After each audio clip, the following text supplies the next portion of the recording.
Sergeant Preston of the Northwest Mounted Police with Yukon King, swiftest and strongest lead dog breaking the trail in the relentless pursuit of lawbreakers in the wild days of the Yukon. Back to the days of the gold rush as Sergeant Preston with his wonder dog Yukon King meets the challenge of the Yukon. This is the Yukon, the territory patrolled by Sergeant Preston. A wild and untamed land of breathtaking beauty, sudden riches, and sometimes sudden death. Moccasin Bend, a small village a few miles north of Whitehorse, gateway to the Yukon. No place in those days of violence and greed was safe from the spoilers who settled among the honest, hard-working miners.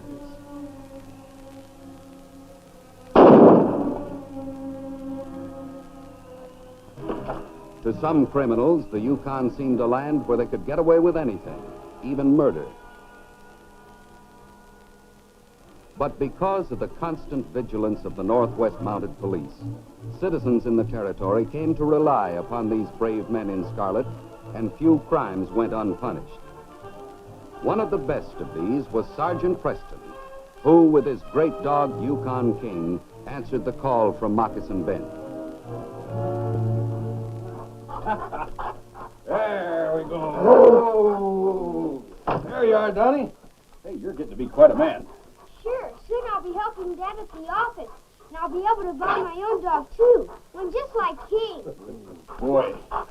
Why the crutch, Molly? Oh, nothing serious, Sergeant. Molly got a touch of frostbite, but her foot's doing nicely. I can still cook, though, and that's what's important, eh, Jim? Molly. I was only teasing. But if you really want to hear my man Fred, just mention the express office. Still grousing because you haven't enough to grub stake a claim, Jim? After all, that's what we came to the Klondike for, isn't it? I could have worked in an office back home. Patience, Hey, Jim. that reminds me, what are you doing away from the office this time of the day? Oh, a fellow named Daniels, Jack Daniels, kindly offered to help out when Molly was taken down last week.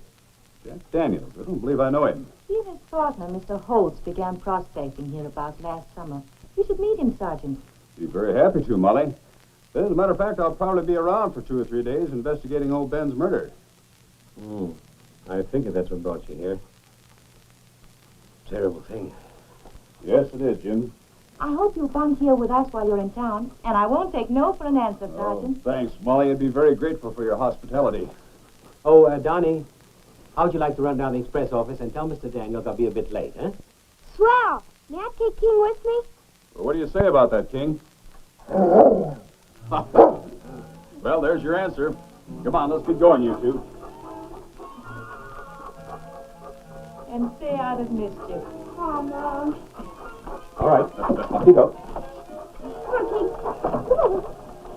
Come on. I wish we could afford a good dog for Donnie. He loves them so. We will someday.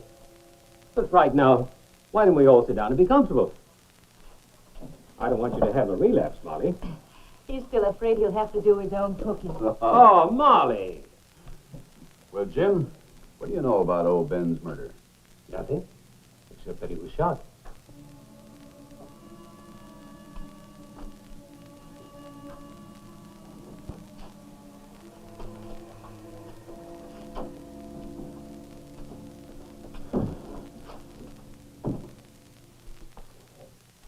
There you are, Daniels. The only bad apple in the dog team I bought for us from Indian Joe. Doesn't seem to care what happens once he's out of harness. Ran smack dab into a post a while ago.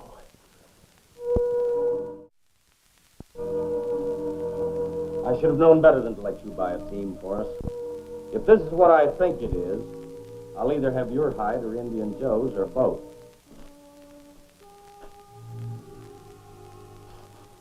Why, you blockhead. I ought to kick your teeth in. That dog's blind. Just a minute. How was I to know? I'm no dog expert. I'll tell you one thing you're going to know right now. The price of that mutt's coming out of your share of the take. First, you disobey orders and kill old Ben for a measly $100, taking a chance on spoiling our whole setup here. And now, this. Gee, King, aren't they swell? Wish I had one. Someday I'll have the best dog in the whole world next to you. You just wait and see. Come on. Hi, Mr. Daniels. Come on, Mr. Holmes. Come on, King. Hello, kid. Well, well, what brings you down here, Donnie? Where's your dad? He's late. Dad said to tell you he'd be late on account of Sergeant Preston came to our house. And this is his dog, King. Isn't he great? Why, yeah, that's fine. What's Preston doing here, Donnie? Is he going to arrest you for swiping cookies? No. Besides, he's my friend. And I bet he stays with King at our house, too. Just like always. Why, now, that's fine. Real great, I'd say. Gee, Mr. Daniels, is that swell dog yours? Well, you might say he's mine, Donnie, but not for long. What do you mean? Isn't he part of the team outside? He was part of the team, but he's no good, Donnie, so I'm going to have to put him to sleep. You mean kill him? Yeah, that's about it, kid. Please, Mr. Daniels, don't kill him, please. Look, kid. The mutt's blind. Why don't you run along? I know how you feel about dogs, Donnie, but what can I do with a blind husky? I can't use him and nobody else will buy him. I would. You? Sure. I have $1 saved up. I'll show you. I earned it cleaning out Mom's cupboards.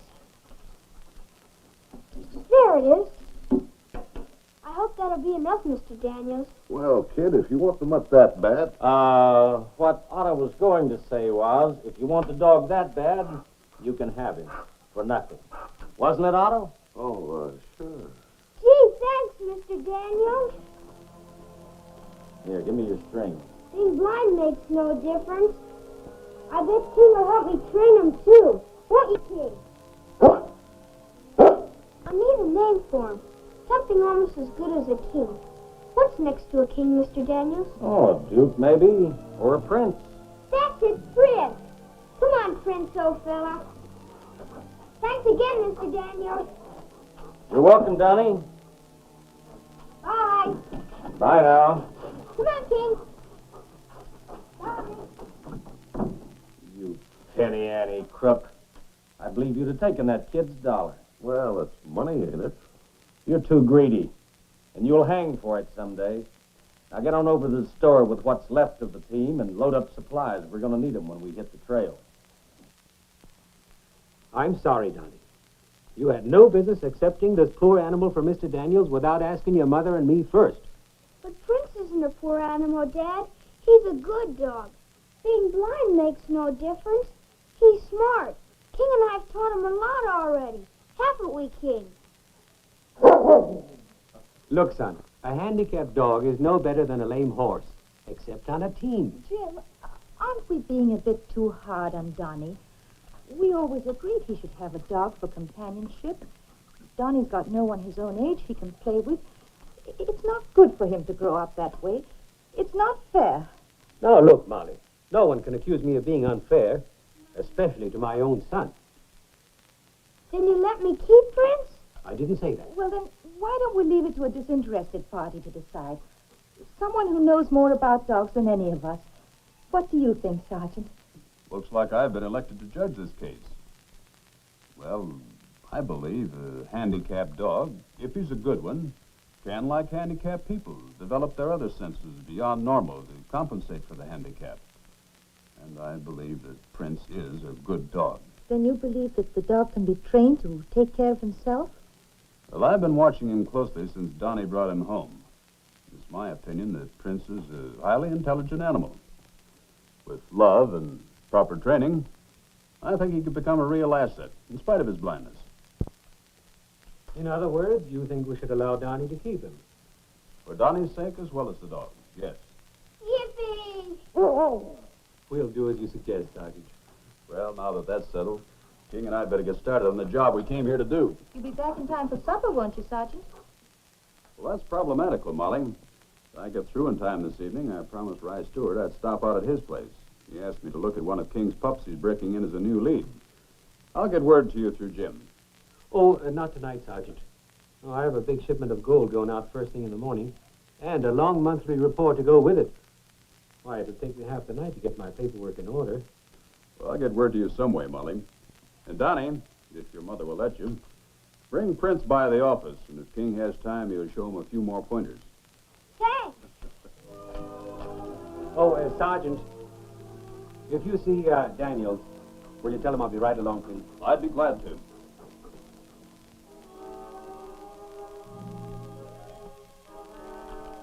Pardon me just a minute. I'll be right back. Why, you thieving redskin, I ought to... Oh! Take that knife. All right, on your feet. Now, suppose you tell me who you are and what this is all about. I'm Jack Daniels, Sergeant. I've been helping out at the express office here. This Indian cheated my partner, sold him a blind dog. I guess I just saw red when I saw him passing by bold as brass just now. I'm sorry I lost my temper. Holt should have known better than to trust an Indian in the first place. I don't like talk like that, Daniels. There have been more Indians cheated in the Yukon than white men. What's your story, Joe? White man wrong. Me tell his partner no find best team his price. Him say take any team cheap price. So I take. Seems your partner got just what he paid for, Daniels. In any case, I've known blind dogs to work out just as well as any other dog on the team. Sometimes better. You two shake hands and forget all about this now. Come on. All right. There'll be no more fighting. Understand? Here's your knife, Joe. Be on your way. The rest of you, break it up.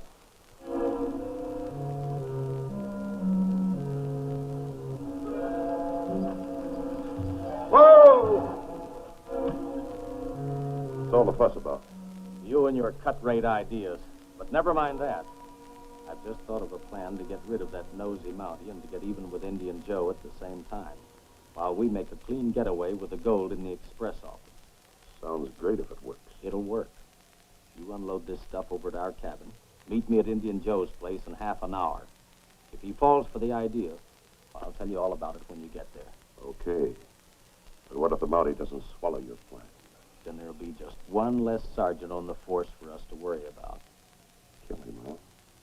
That suits me fine. He's liable to find out who murdered old Ben. Yes, sir, Daniels. Now you're talking my language. All right, get going. All right, you Huskies. Otto Holst went to meet Daniels at Indian Joe's cabin. The Indian hasn't gotten here yet. I've been making myself at home. Come on in. I've been hoping you'd beat Indian Joe here. Why, there ain't anything in here worth taking. Nothing but these. They may come in handy. Quick, hide them in the sled before that Indian gets back. What for? We can't even get a can of beans out of these. No, but they could save our necks. They'll make a good plant. Or in case a certain friend of ours gets too smart. These are nice and quiet. And they belong to Indian Joe. Pretty slick. I'm sure glad you're on my side. Just remember to keep me there. All right, get these hidden before that Indian comes back. Come on, Ben. Well, hello, Sergeant. Hello, Jim. They're just about the two best dogs ever. Am I glad to see you, Sergeant. Donnie's been on pins and needles waiting for you. I was beginning to think you weren't coming. You don't think I'd disappoint Donnie, do you? Have any luck? No. Complete blank so far. That's why I came back to the office. I'm going back up and look around old Ben's place again. Maybe I'll pick up some evidence on the second look. You mean you and King have to leave again already? No, I'm not taking King on this trip. Bryce Stewart asked me to take his new lead for a sort of fail test. You know, she's one of King's pups. Which reminds me, Donnie, how would you like it if I left King here with you and Prince? Golly Moses, you really will? Sure, why not? After all, King's the best teacher for Prince. How long do you expect to be gone, Sergeant? I don't know, Jim. Be a few hours. If I'm not back by the time you're ready to leave, Donnie, take King home with you. And tell your mother that I won't be home for supper. Sure. Thanks a lot, Sergeant Preston. You're more than welcome, young man. So long, Sergeant. Why don't you stay there, King? You're not going with me this time. Bye. Bye. Preston's trip to old Ben's cabin took him over a trail within hailing distance of Indian Joe's place. But he had no way of knowing that the murderer he looked for in vain was at that very moment close at hand. Oh! What's the big idea of stopping here? Shut up. Listen. Preston's still snooping around. Give me that bow and arrow you hit, quick. What you gonna do? I'm going to have a little target practice.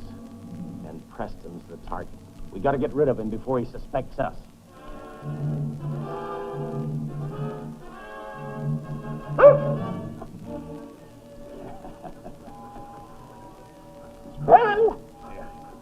Come on. Trusty Trail's playing hard by these prices, Chinook. Hope we don't run into trouble without King's help. How you doing, huh?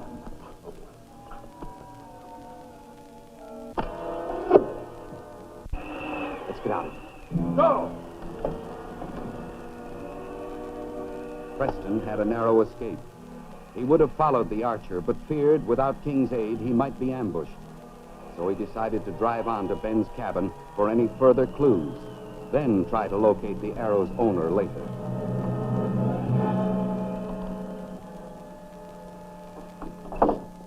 Okay, pal. Suppose you tell me what I'm being let in for. In a few words, you're being let in for half of the gold in the express office safe. I'm sure there must be at least $10,000 in there. Sit down. That's the good part. What's the bad? How do we get into the safe, and what's more important, how do we get by with it? By using our heads. I finally got a chance to learn the combination yesterday when Jim opened the safe in front of me. A little before 9, when we can be certain that Jim's had his supper brought to him and he's alone, we lure him out back of the office and slug him before he gets a look at us. After we drag him back inside, we clean out the safe. So far, I follow you easy. But where does the Indian come in? The Indian thinks he's taking a load of skins for us, the Yukon crossing. You heard me tell him. So he takes off with the sled north from the office. Everybody will think Joe did the job and is trying to escape. The Indian knows I've been helping out at the express office, so he suspects nothing of my being there tonight. Okay, so far. But what if you didn't kill Preston? So what if I didn't? He'll probably find out the arrow is Indian Joe's. That'll make him light out after the Indian faster than ever. And what happens to you and me? Tomorrow night, we split the take and head for the border. Each $5,000 richer. By the time Indian Joe is caught and questioned, we'll be across the border with the gold. I've got to hand it to you, Jack. You ain't missed the bet. That's where you're wrong, Otto. What do you mean? Nobody's betting. This is a sure thing.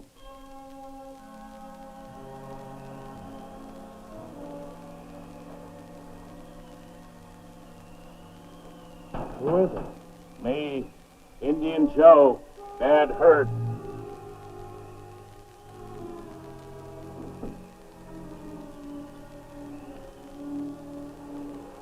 Joe? Where are you? Quick, let's get him inside before the Indian gets here.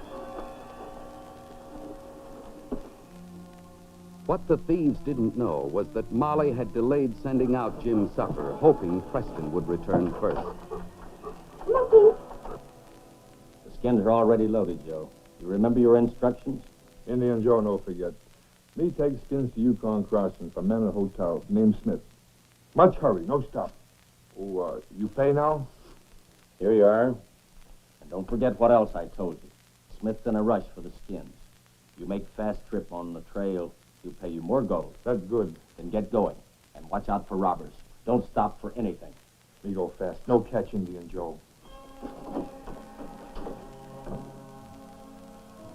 Come on, Otto. Let's make it snappy while the coast is clear.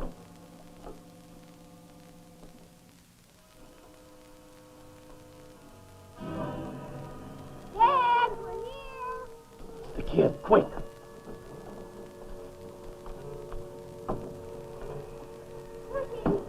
Monkey. Come on. Dad, where are you?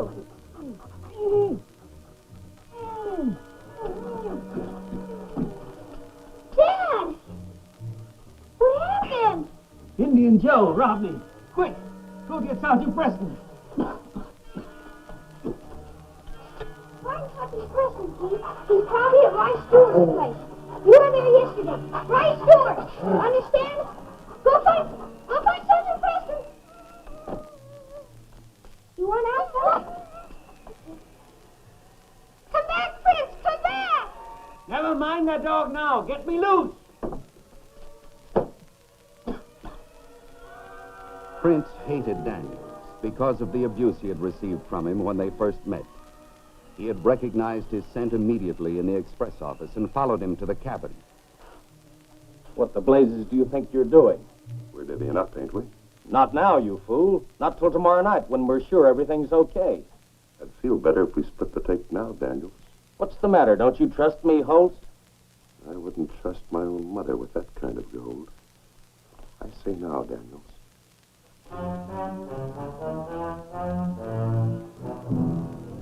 Thank goodness King found me at Rye Stewart's place, Jim. There, that ought to do. Now, suppose we go over your story once more. What's the use, Sergeant? I told you. Indian Joe lured me outside there, knocked me out, unlocked that safe, took the gold, and made his getaway in that sled he sold Jack Daniels. I can believe my own eyes and ears, can't I? Perhaps. People have been fooled by their own eyes and ears before. You're just assuming that Indian Joe unlocked that safe. You were unconscious. There's one peculiar fact, though. What's that?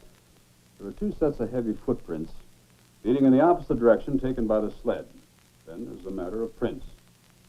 What about the dog? He ran away, that's all. Donnie, suppose you tell me once more. What was your dog doing just before he ran off? Well, he came over, sniffed around Dad, then asked me to let him out the back door. I opened the door and he ran out like lightning. Prince has an extraordinary sense of smell because of his handicap. Jim, I don't think the dog ran off. His tracks are following the footprints. I think he's trailing the criminal because it's someone he recognized. Well, what are you going to do? Well, King and I'll track down the dog and the footprints before heading off for the sled. And I'll wire the next town to have them stop Indian Joe. He passes through there. Meanwhile, I think you and Donnie should go on home. Come on. Come on, King.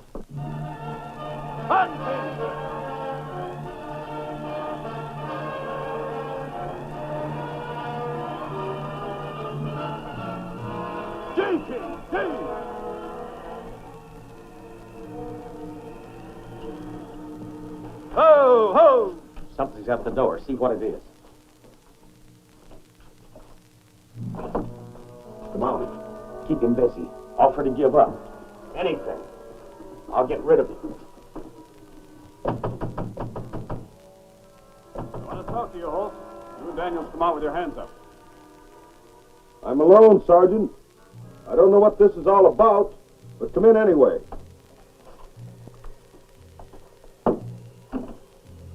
Go down the corner. Put your gun on the bed. Now, where's your partner? Right here.